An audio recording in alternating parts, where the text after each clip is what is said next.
Pour tout le peuple, déjà, c'est une bonne nouvelle. En Europe, même dans beaucoup de pays, ils ont pris les mesures pour que cela puisse être pour la population. Je soutiens le président, c'est une très bonne décision.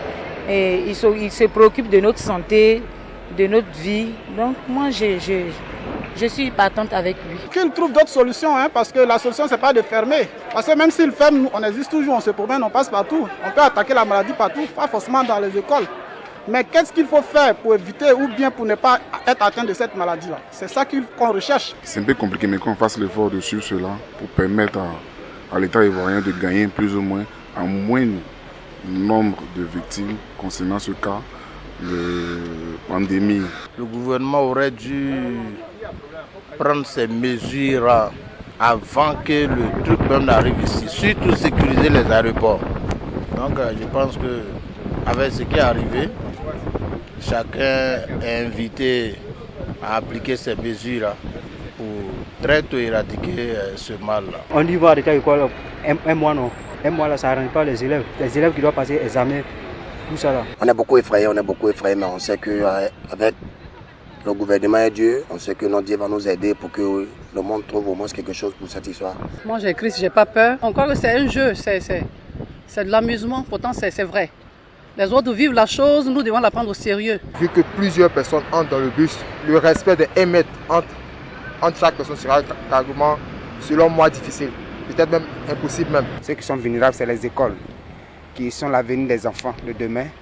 Le gouvernement a pris le temps de pouvoir fermer les écoles d'abord. Les autres se plaignent peut-être de ce qu'il y a au niveau de l'économie et que ça peut ralentir l'économie, compte tenu que nous n'avons pas les mêmes modèles financiers que les Européens. La restriction en fait, aux frontières n'est que pour les pays qui ont constaté 100 cas. Et on sait que le moyen de propagation de la maladie n'est pas forcément à que 100 cas. À moins de ça, on peut avoir aussi des propagations rapides. Nous, on est en train de parler actuellement, vous voyez sur mon nez. On a peur. Maintenant, si la proposition de l'État nous permet de continuer notre vie, vraiment, je pense que c'est mieux. C'est bon pour les Ivoiriens. Et j'aimerais que tout le monde arrive à porter ce truc-là. Au niveau du transport, ce matin, ça a été difficile, surtout au niveau de la piste de charge du matin, la première heure. On a constaté que les clients ne sont pas venus très tôt. Il a fallu voir 7h, 8h, 9h pour que les choses se mettent un peu en place. Donc nous osons croire que demain, les choses vont un peu changer au fur et à mesure, mais sinon techniquement c'est difficile. C'est une bonne chose de fermer les écoles, fermer les établissements, surtout les lieux publics. On ne va pas se mentir, les maquis, les boîtes de nuit, c'est des coins où on se coince beaucoup. Donc imaginez si on doit respecter la distance d'1 mètre. Là-bas, ce n'est pas possible. Depuis que la maladie a été annoncée, tout le monde courait à chercher le produit qu'il faut pour se protéger, surtout laver les mains contre les microbes. Mais aujourd'hui où je vous parle, le produit est devenu très rare, surtout dans les supermarchés, un peu partout, on n'en trouve même plus. Présentement, nous qui vendons ce produit, on a fait l'effort d'avoir juste un peu. Mais aujourd'hui, l'unité comme ça, on le vend jusqu'à 1000 francs. Or, au départ, c'était à 250, 500 francs. Vraiment, ça fait mal que ça devienne cher. Mais on est obligé de faire avec parce qu'on n'en trouve même plus.